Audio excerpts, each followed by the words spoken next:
Bunge la 12 lingali likielekea ukingoni, na hii ni mara baada ya leo mkutano wa 19 kung'oa nanga kwenye kikao chake cha kwanza. Ni bunge ambalo litakalodumu kwa kipindi mkutano ambao utakaodumu kwa kipindi cha miezi mitatu. Wengi huwa wanadiriki kuita ni bunge la bajeti kwa sababu kazi kubwa ambayo inafanywa na mkutano kama huu ni kupitisha bajeti ya mwaka, na safari hii itapitishwa bajeti ya mwaka 25 mpaka mwaka 2026. Ni bajeti ambayo itatupiwa macho na kupigwa darubini na watu wengi wakiwemo wabunge wenyewe, ili kuhakikisha ya kwamba baada ya hapa wanafahamu nini itakuwa maslahi ya wananchi wao, kisha watakaporejea majimboni wao wana kauli nzuri ama zenye kuvutia kwa wale ambao ni wapiga kura. Tutamulika matarajio na matamanio ya namna ambavyo wengi wanatazama bunge hili na namna ambavyo imebeba vipaumbele, wakati huu ambako swala zima la uchaguzi na lenyewe linategemea bajeti ambayo itapitishwa na bunge hili. Naitwa Nordin Selemani, ndiye ambaye nakualika wakati huu katika Uchanganuzi. Matumaini yangu umekuwa na siku njema isiyo na bugdha. Studio hapa Dar es Salaam tayari tunaye Hebron Mwakagenda. Yeye ni mfuatiliaji wa masuala ya utendaji wa kibunge, lakini pia amebobea katika eneo la mambo ya sheria na katiba. Karibu sana. Asante. Kwema? Kwema kabisa. Mambo yanakwenda? Haya, yanakwenda. Na kule Dodoma katika studio zetu pia tunaunganishwa na Abubakar Yasenga. Huyu ni mbunge wa Kilombero. Karibu sana Senga. Asante sana. Nashukuru sana Azam TV. Kwema? Kwema kabisa. Okay. Tuanzie kwako Mwakagenda. Matarajio, macho na masikio ya wote yameelekezwa Dodoma. Ndiyo. Kuanzia leo siku ya Jumanne. Tutakwenda mpaka pale ambako rais atakwenda kuhutubia bunge kwa mara ya mwisho kwenye tarehe 28 hivi 27, ili kuhitimisha sasa safari ya bunge hili la 12. Katika huu sasa ni mkutano wake wa 19. Kwa namna ambavyo unapiga darubini, unadhani ile kiu ya wananchi itakatwa ama itamalizwa mara baada ya shughuli za kibunge kukamilika na rais kwenda kuhutubia na hatimaye kuvunjwa kwa bunge? Itategemea, lakini niseme tu nirudini kwamba bunge hili sio la kawaida. Sio la kawaida kwa sababu kuna mambo mengi yanafikia mwisho. Jambo la kwanza ni dira 2025 inafika hatima yake.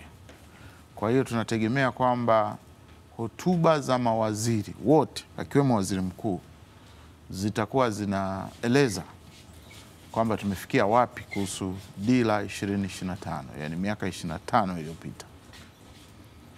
Jambo la pili, kama ambavyo wao wenyewe wamesema, ni mwaka wa uchaguzi. Kwa hiyo lazima hotuba zao zitakuwa sio za kawaida, zitakuwa za kitathmini kwamba tumefanya nini katika miaka mitano. Kwa hiyo hilo ni jambo kubwa sana, lakini pia jambo lingine ili la mama sasa 4R alizoingia nazo, tumefika wapi, tumezitekelezaaje? Lakini la 4 ni mpango wa miaka mitano, mpango wa 3 wa miaka mitano, tumefika wapi? Kwa sababu sasa kwa mujibu wa dira 2025 tunatakiwa tuwe nchi ya uchumi wa kati, na kwa hakika inaonyesha tulifikia, ingawaje unaweza kufika, unaweza kurudi pia chini. Zipo nchi kabisa, zipo taarifa zinazoonyesha kwamba nchi iliingia alafu ikatoka tena. Kwa hiyo sio kosa. Kwa hiyo sisi kama tuliingia tumeganda kule, basi tutaambiwa na mawaziri wanaohusika. Kwa hiyo ndio maana nasema pamoja na bajeti, lakini pia hotuba za mawaziri lazima zijielekeze kutufahamisha wananchi kwamba tumepiga hatua gani, kwa sababu sasa hivi tunazungumza dira 2050. Sasa kabla hatujaingia huku tulikotoka, je, tumefika wapi? Hiyo ndio kazi kubwa ambayo naiona kwa mawaziri, na hiyo watasikiliza sana wananchi ili wajue kama tunasogea au tumesimama au tunarudi nyuma. Kwa hiyo ndio mimi naona kwa upande wangu. Kwa moja eneo la mvuto ni watu kutaka kupata ile tathmini ya namna ambavyo dira ya ambayo inafikia ukingoni 2025 kabla kwanza ile ya miaka 25 ijayo imetekelezwa. Lakini kwa namna ambavyo umeona imekuwa ni dira ya miaka 5 ikigawanywa katika mwaka mmoja mmoja. Ukifanya tathmini yako, unaona tumepiga hatua kwa kiwango gani? Hatua tunapiga. Kwa kweli itakuwa sio mwingi wa fadhila kama nasema hatupiga hatua. Hatua zipo. Ila sasa kwa kiwango gani ndio tunataka sasa watendaji watuambie sasa hatua hizo tulizopiga tumesogea kiasi gani, na ili tujipange upya sasa tunaendaje huko mbele. Tarejea kwako Mwakagenda. Tuende pale Dodoma kwake Abubakari Asenga. Asenga, hii ni bajeti yenye thamani ya trilioni 57.04 kwa mujibu wa kile ambacho waziri wa fedha Dr. Mwigulu Lameck Nchemba alivyowasilisha mbele ya bunge na kueleza hicho kitakuwa ni kikomo. Hii inatajwa ni ongezeko la takriban 13% kutoka bajeti ya ambayo sasa inaelekea kikomo chake itakapofika Juni 30 ya mwaka huu. Kwa namna ambavyo ukiangalia bajeti hiyo na kiwango chake, unadhani itakidhi tija maridhawa kwa nchi na wananchi wake? Asante sana, nashukuru sana na namshukuru ndugu yangu Mwakagenda kwa mchango wake hapo. Ukweli unajua bajeti ni mipango na matumizi, na katika uchumi wanasema kwamba matumizi hayajawahi kuwa na mwisho, lakini mahitaji resources, yani kwa maana ya vyanzo vina mwisho. Kwa hiyo nakupanga ni kuchagua. Hatuwezi kumaliza matatizo yote kwa mara moja, lakini kupitia wataalamu wetu wa bajeti na imani kwamba katika trilioni 57 kutoka trilioni 49.5 za mwaka jana na kutoka katika trilioni 43 za mwaka juzi, watapanga vitu kutokana na vipaumbele ambavyo Tanzania wanavihitaji viwasaidie kuzalisha zaidi, kupata mapato zaidi, serikali iweze kukusanya zaidi. Kwa hiyo na imani kabisa kwa trilioni 57 zinazokuja tutakizi matarajio makubwa ya mambo ya msingi ambayo tunaanza kuendea. Hatuwezi kuendea mambo yote, lakini ya msingi tunaanza kuendelea. Mfano, tunajua tuna hii bajeti ya 25-26 itaisha mwakani 2026 mwezi wa 6 tarehe 30. Kwa hiyo ni bajeti ambayo tunaingia nayo katika mwaka mpya wa termu ya pili ya Mheshimiwa Rais Dr. Samia Suluhu Hassan. Kwa hiyo matarajio kubwa ya wananchi ni kwamba itatimiza ndoto za awamu ya pili ya Mheshimiwa Rais za kwanza kabisa. Kwa hiyo nataka kusema yako matarajio ambayo tunayatarajia yatakuwepo katika hizo trilioni 57, kama vile kusema kwamba miradi endelevu ile lazima itaendelea, mikakati ya kupambana na uchumi wa kisasa ambao tumeona wafadhili wanajitoa katika kufadhili baadhi ya vitu, kuondoa changamoto ya dola.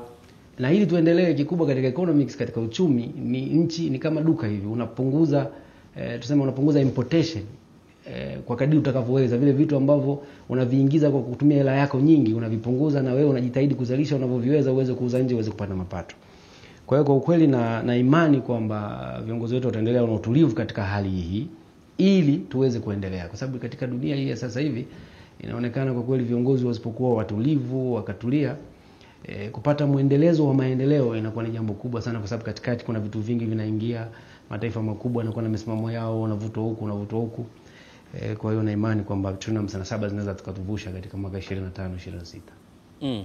Asenga, mara kadhaa mkiwa bungeni mmesikika mkilalamikia baadhi ya upatikanaji wa huduma za kijamii ikiwemo maji, umeme na hata mawasiliano, kwa maana hata ya barabara zenyewe. Na kwenye eneo la umeme inatajwa kwamba kwenye vijiji imemalizika, lakini kwenye vitongoji bado haijafikia 100%.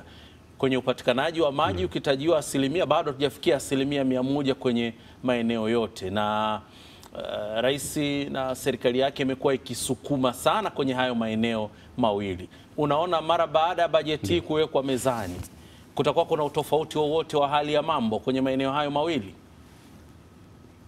Mimi naona kwa kweli kutakuwa na utofauti mkubwa, na mfano naweza nikatumia katika mambo mawili ambayo umeyasema.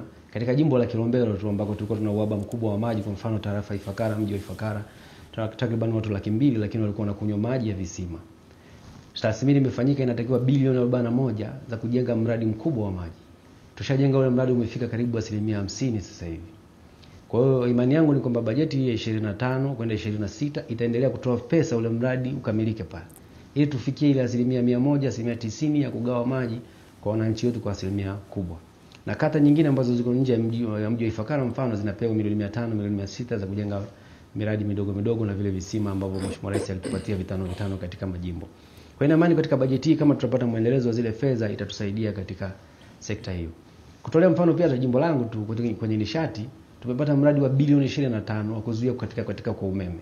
Tatizo la katika kwa umeme limepungua. Na hata leo bungeni asubuhi nimeuliza kuhusu mkakati wa Rais Samia na Waziri Doto Biteko kuhusu kuhakikisha vitongoji vinapata umeme. Kila mbunge amepewa vitongoji 15. Nimeuliza leo bungeni kwamba wale wakandarasi wataanza lini? Wamelipwa baadhi na baadhi hawajalipwa. Serikali imetujibu leo kwamba wataanza mapema iwezekanavyo. Katika jimbo langu nguzo zimeshafikishwa na baadhi ya wakandarasi na baadhi ya wakandarasi washafika site. Tuna imani kabisa katika bajeti ijayo watalipwa ili vitongoji vile 15 tulivyopewa awamu ya kwanza vitakuja 15 vingine. Tumalize ule mkakati wa vitongoji vya umeme nchi nzima, kwa sababu nishati ni jambo la msingi sana katika nchi yetu. Kwa hiyo katika sekta hizo mbili ambazo umesema, nishati na maji, na imani itatusaidia. Pamoja na kilimo. Tusisahau haya yote, hasa kule kwetu nchi nzima hii tunasema 70%, 80% ya Watanzania ni wakulima. Tunataka tuendelee kuwekeza katika kilimo. Kama tuliweka fedha, Mheshimiwa Rais Dr. Samia Suluhu Hassan aliongeza fedha kiasi kikubwa sana kutoka kwenye mabilioni mpaka tunakaribia trilioni za kilimo, kwa maana ya kwamba kitasaidia Watanzania walio wengi zaidi kuzalisha, kuondokana na umaskini na kuchangia mapato katika nchi yao. Tusisahau sekta ya kilimo kwamba ni muhimu sana katika nchi yetu na kusaidia kufanya exportation, kutoa bidhaa nje, kupata dola ambazo zitasaidia kukidhi mahitaji yetu. Kwa hiyo na imani inaweza kutusaidia. Hatuwezi kumaliza, hatuwezi kusema uongo kwamba utamaliza 100% kila kitu, lakini itapush. Mimi nakuwa mfano wa jimbo langu, umeme sasa hivi kukatika ni hadithi. Nataka umeme uende katika vijiji, vitongoji vilivyosalia. Nataka umeme uende katika vitongoji vilivyosalia, nataka mradi wa maji ukamilike. Lakini Mheshimiwa Rais na serikali ishafanya. Na ninavyozungumza hivi wananchi wanaweza kunihukumu wakaona kwamba kama nazungumza uongo, lakini miradi imefanyika, naona na wabunge wengine wanasema. Kwa hiyo hayo ni mambo mawili matatu, lakini mengine labda tunayotarajia sisi kama wabunge kikubwa tunatarajia katika msimu huu wa mvua ambao tumeupata, ni imani yetu kwamba TARURA itapewa fedha za kutosha. Tuna imani kwamba kuna ahadi ya serikali ya vituo vya afya katika kata za kimkakati tutapewa pesa. Tuna imani TANROADS itapewa fedha za kutosha na wakandarasi watalipwa pesa madeni yale ili waweze kuendeleza ile miradi, ili kufungua mikoa yetu, kuunganisha na wilaya, kuunganisha mikoa. Lakini barabara za TARURA ambazo tunaomba wakandarasi walipo kutoka kwenye bajeti hii, kwa sababu mvua zimenyesha kiasi kikubwa sana, wabunge karibu wote wamekuwa na changamoto ya kuona kwamba serikali itoe fedha za kutosha, barabara za mitaa ziweze kupitika kwa kiwango. Kwa hiyo ni mambo ambayo tunayatarajia sana sisi kama wabunge tunaweza tukapata katika bajeti hii. Tarejea kwako Asenga. Amegusia swala ambalo nilikuwa nataka tuanzie mjadala kwako Mwakagenda. Serikali tayari imeshaweka bajeti yake, lakini katikati kuna ibuka vitu ambavyo ni majanga tunaweza tukasema. Mfano sasa tumeona kwenye taarifa ya habari maeneo mengi barabara zimekatika, madaraja yamekatika, hakuna mawasiliano, na wakati huo ambako inawezekana Bwana Mwigulu alishaweka kwenye bajeti yake na haya mambo hakuwa ameyawekea mkazo, licha kwamba tunajua kuna zile fedha za maafa. Hii inapotokea inaweza ikateteresha vipi utekelezaji wa bajeti ambayo mmeshajiwekea na kikomo chake kipo? Kwa level ya maendeleo tuliyofikia, haya yanayotokea sio ya ajabu. Mambo yanapangiliwa, kwa sababu tunajua kabisa kwamba hatujaendelea kiasi kikubwa sana. Kwa hiyo mvua zikinyesha lazima kuwe na maafa hapa na pale. Kwa hiyo nadhani lazima watenge dharura, lazima watenge fedha za dharura. Kwa hiyo naamini kwamba hizo fedha za dharura inategemea sasa ni nyingi kiasi gani, ili zitoshe sasa kutibu hayo ambayo tumeyaona huko kusini na maeneo mengine ya nchi. Na inapokosekana fedha kama imetengwa, sababu huwa tunaona hata kuna bajeti nyingine ambazo za msingi labda za utekelezaji wa miradi ya maendeleo wakati mwingine huwa hazifikishwi katika kiwango ambacho kinapaswa. Hapa ikishindikana kufanyika hivyo kama nchi, madhara yake ya moja kwa moja ni yapi? Kuna kwa vyovyote, kwa hali tuliyoiona kwenye runinga ni kwamba, kwenye taarifa habari ni kwamba lazima hayo mambo yafanyike ili usafirishaji uendelee. Kwa mfano tumeona kusini hali ni mbaya kwa kweli, na mahali pengine pia inaweza katokea kwamba magari hayapiti kabisa. Kwa hilo lazima lifanyike. Kwa hiyo lazima kuna kitu kitaumia kwenye bajeti labda nzima ya ujenzi, wizara ya ujenzi. Kwa hiyo kuna vitu havitakuwa vinafanyika au vitafanyika kwa kiwango ambacho kitakuwa sio kamilifu. Lakini kwa hali za dharura kama hizo lazima zifanyiwe kazi, kwa sababu tutafanya nini? Yani haiwezekani. Lazima watu wasafiri kama hivyo, lazima hiyo yaboreshwe, ikae sawa, alafu eneo fulani liumie. Haya yanatokea wakati huo ambako pia tupo katika mwaka ambao Oktoba tutakuwa kwenye uchaguzi. Kabla ya hapo kutakuwa kuna kampeni hapa ambazo lazima watu watoke huku kwenda huku na kwingineko. Nini ambacho kinaweza ikawa mwarobaini, kwa sababu fedha nyingi pia zimeelekezwa kwenye uchaguzi ambao kwa namna yote ile uwezi ukaacha, ndio utekelezaji wa demokrasia yenyewe ambayo tumekuwa tukiishi na tunaipigia kelele, lakini anatokea haya majanga ambayo ni kitu hakikuwa kimepangwa. Uchaguzi ni lazima ufanyike. Uchaguzi hauahirishi. Sijawahi kuona mahali kwamba uchaguzi uliahirishwa, labda kuena shida kubwa, labda vita, lakini katika hali ya kawaida tunaangalia, huwa si tunafanya tathmini ya bajeti za uchaguzi. Zinakuwa na mambo mengi sana kwa sababu ile ya kusema lazima uchaguzi ufanyike, lazima punda aende. Kwa hiyo hilo nalo halina namna ya kuahirisha, lazima litafanyika ili tupate viongozi, Tanzania iendelee. Kwa hiyo tutaingia kukopa, obvious, lazima tutakopa. Tukiona kamkate yako kadogo katoshi kasungura, lazima tutaenda kwa wajomba wengine wanaokopesha. Wajomba wanaotoa misaada wana matatizo, kwa hiyo wajomba wanaokopesha sasa ndio tutawakimbilia ili tupate mikopo zaidi, tutekeleze yote ambayo tumeyapanga mwaka huu kwa kiwango kizuri. Naam. Asenga,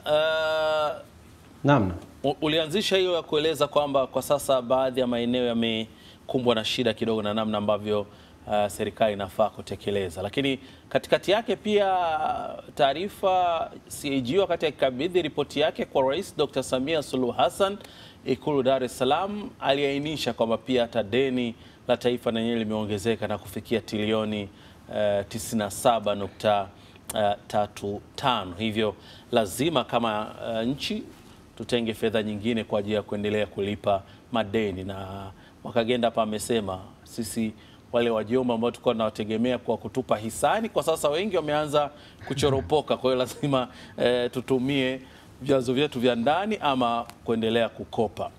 Katika nyakati kama hizi na hali ikiwa tayari hivyo, licha kwamba deni letu ni himilivu, nyewe wabunge nafasi yenu ni ipi kuhakikisha kwamba serikali inavuka salama na wananchi wanaendelea kupata mahitaji yao yote muhimu?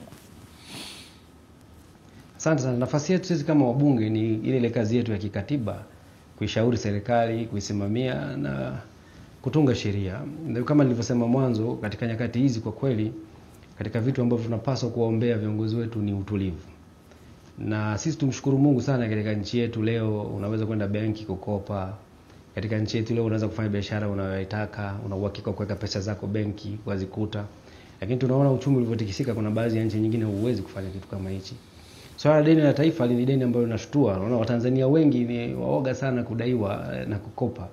Unajua hata mtu akikopa anaweza asilale usingizi. Sasa hatujawahi kukopa kufikia kiasi hichi. Ndio maana kitu ambacho kinawatisha Watanzania wanaposikia tumefika trilioni karibu 90 na zaidi. Lakini kiuchumi inakuwa calculated, kwa sisi tunasoma economics, Ndio kama unasema mapato ya nchi yako ni kama wewe na nyumba yako na familia yako unavyoamua nikakope milioni 10 au milioni 20 kutokana na asset ulizonazo. Watoto wanaweza kusema umekopa zaidi baba, lakini wewe unawaambia jamani, kwa sababu tuna shamba, kwa sababu tuna mahindi, kwa sababu tuna zamana labda ya magari, tuna zamana ya ng'ombe na mbuzi, wacha tukope hizi pesa tupeleke sehemu fulani. Kwa hiyo kutokana na mapato ya nchi yetu, thamani ya nchi yetu, bado deni ni himilivu. Lakini sasa tunavyoenda katika uchumi wa sasa ambapo tulikuwa tunaendelea kukopa, tukiamini pia kuna misaada ambayo hata haina riba saa nyingine na kama grants ambazo zinatusaidia kupush budget yetu. Ndio maana tunapush maendeleo mengi zaidi katika kukopa ili tupate vitu vingi zaidi. Inawezekana huko tunakoenda tusipate hiyo mikopo ya watu, tusipate misaada hiyo ya watu. Kwa lazima tutulize. Kama bajeti iliyopita tulijitegemea kwa 70%, basi tuweke utegemezi wa 90%, kama sio 95%, kwa sababu hatutarajii kwamba wao wanaotaka kutusaidia watatusaidia. Na sisi tukumbuke kwamba tuna deficit budget. Sisi bajeti yetu tunapanga labda matumizi mengi zaidi kuliko kile kipato chetu cha ndani, tukiamini watu wengine watatuletea misaada ya kutusaidia. Maana kuna aina tatu za budget. Kuna watu wanaopanga katika nchi bajeti sawa na matumizi, balanced budget, deficit kama ya kwetu kwamba matumizi yanakuwa mengi kuliko tunachopata, na kuna wengine wana mapato mengi zaidi wanapanga kidogo kutumia. Nchi zingine za Kiarabu naona kitu kama hicho. Kwa hiyo nataka kusema katika jukumu letu kwa sisi sasa hivi ni kuendelea kushauri serikali, wataleta mapendekezo yao pale, kuambia vitu ambavyo tunafikiri sio vya muhimu tukaviondoa, tuishauri serikali, lakini kuunga mkono vile ambavyo vitaendelea kuleta uzalishaji na kujitegemea kama nchi. Kama mimi na imani yetu kwamba tutakuja na budget labda tunajitegemea kwa 80% mpaka 90%. Lakini kama nchi yetu inakopesheka, tunakuwa assured tunaweza kukopa kupeleka katika miradi ambayo zalishi. Sisi tunahitaji sana umwagiliaji, tulime masaa 24 tunasema. Kama Waziri Basha anavyosema wakati wote, kwamba kilimo kitatusaidia kuuza hayo mazao kwenda nje. Kama tunapata watu wa kuendelea kutusupport, tusiogope chochote. Kwa sababu kilimo hiki cha kutegemea mvua, mpaka leo wananchi wangu wanateseka kule, mpunga walipanda, mpunga haujaota kwa sababu ya jua. Tumeambiwa bonde la Kilombero litafanywa tathmini zaidi ya bilioni 100 zitatumika katika kuzalisha kilimo pale. Kama kuna mtu anatukopesha kupeleka hapo, tusiogope kukopa. Shida yangu ni kwamba endapo tutakopa kupeleka sehemu ambazo hazipo, matumizi ambayo si lazima, ndio kinachoogofya wananchi, au zitaenda kwa watu ambao wabadhirifu. Lakini sisi kama bunge tuko bunge imara chini ya Dr. Samia Suluhu Hassan ambaye ameendelea kutulia kiasi kwamba nchi hizo zenyewe, juzi nimeona Waziri Mwigulu yuko Roma, yuko wapi, wako tayari kutukopesha, kutusaidia katika SGR, kununua mabewa, kutupa misaada mbalimbali. Hiyo ni imani kubwa ya viongozi wetu. Naomba kuendelea kuombea Mungu kutulia.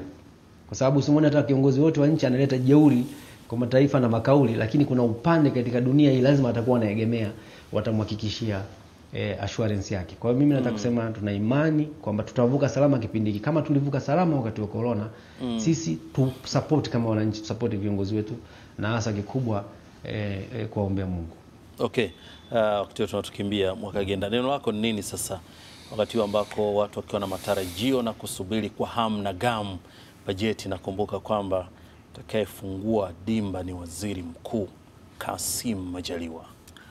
Mimi nachowaomba wabunge ni kwamba wafikirie sana namna ya kupunguza watu maskini. Taarifa za kiuchumi zinaonyesha watu milioni 21 bado wako kwenye umaskini uliotopea.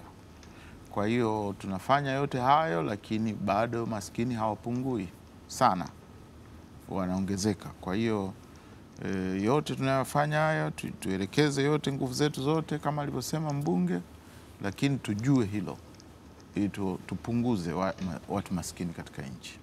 Naam. Asenga, kwa kumalizia, neno lako la mwisho ni nini wakati huu ambako macho na masikio ya watu wataelekezwa hapo Dodoma, na nyie ndio wenye jukumu ama mmeshika ule upanga mkiendelea kunoa ili bajeti yenyewe sasa iwe imekaa sawia? Asante sana. Mimi naamini kwamba Waziri Mwigulu na timu yake watakuja na kitu kizuri. Unajua mimi naamini kabisa katika miongoni mwa wizara ngumu ni wizara ya fedha katika dunia sasa hivi. Kwa hiyo naamini kabisa Mwigulu na timu yake watakuja na mambo mazuri. Kwa mfano, sasa hivi tunataka bima ya afya ya wote. Serikali tuahidi kwa nyumba, tunataka wananchi wetu katika kuwapunguzia umaskini, basi tuwe na bima ya afya kwa wote ambayo italipia wananchi wote huduma ya afya. Na kama alivyosema Comrade Mwakagenda hapo ni kwamba wale wasiokuwa na uwezo watalipiwa kutoka vyanzo mbalimbali. Katika bajeti iliyopita ilikuwepo hiyo kwamba kamari na nini zitalipia watu kama hao. Lakini la pili, tunasema umaskini huo tunauondoaje? Kama kila familia sasa kujiangalia, tunasema serikali imekuja na mpango. Mtoto alikuwa anamaliza shule ya msingi anaingia mtaani, hana ujuzi. Sasa hivi wanasema atamaliza shule ya msingi ana taaluma yake. ya kutengeneza kiti ama kutengeneza meza ama kutengeneza chochote, ili ikitokea hajaendelea na shule awe na kitu cha kuzalisha, kama kutengeneza pikipiki, kutengeneza chochote anachoweza. Elimu hii lazima iwekweze, tusidharau. Ni kweli kule kijijini unakuta watu wanalima mpunga kwa mfano, lakini wanalima kwa kurisi. Hawana elimu ile ya kilimo. Wakipelekewa elimu ya kilimo watazalisha zaidi, wataweza kukuza zaidi. La tatu, kupelekea umeme kama tulivyosema katika vitongoji. Maeneo yangu yote ya vijiji ambao umeme umefika, maisha ya watu yamebadilika. Kuna wamama unaona wanauza ice cream, unaona hata nazi sasa hivi zinakunwa kwa mashine. Kuna mabadiliko mengi makubwa yanayotokea, welding, kuchomea na nini. Kwa hiyo vitu vya vitakavyoendelea kama kwenye kilimo na nini nilivyosema vitasaidia kupunguza umaskini kwa kiasi kikubwa sana. Nataka kusisitiza ukweli kwamba Chama cha Mapinduzi kinaongoza serikali sasa hivi. Akiwezi kufanya vitu vyote kesho asubuhi. Watanzania wasizija wakaamini kwamba kuna kiongozi atakuja atasema jambo litatokea. Lazima tushikamane na serikali iliyopo madarakani, chama kilichokuwa madarakani, tukiambia ukweli, tukishauri, tukikosoe, ili tuendelee kupata maendeleo endelevu hayo ambayo tunayo kwa sasa, na kuombea dua viongozi wetu. Mwenyezi Mungu atujalie nchi yetu iondokane na mambo kama corona, majanga mbalimbali, kwa sababu kama ulivyosema tukupanga barabara hiyo ya Mtwara Lindi imeharibika. Tunaomba Mungu serikali isolve pale, maafa mengine yatokee, tupate matetemeko, Mungu atuepushe mbali ili bajeti iweze kutekelezeka kama 100%, kwa sababu dharura huwa tunaweka kiwango ambacho sio kikubwa sana. Naam, nikushukuru sana Abubakar Yasenga. Asante sana, nashukuru sana. Naam, ni mbunge wa jimbo la Kilombero huyo ambaye tumekuwa naye kwenye Uchanganuzi hii leo akitokea studio zetu za pale Dodoma, lakini studio hapa Dar es Salaam tumekuwa na Hebron Mwakagenda. Yeye ni mchambuzi na mfuatiliaji wa masuala ya bunge pamoja na katiba. Nikushukuru sana. Asante sana.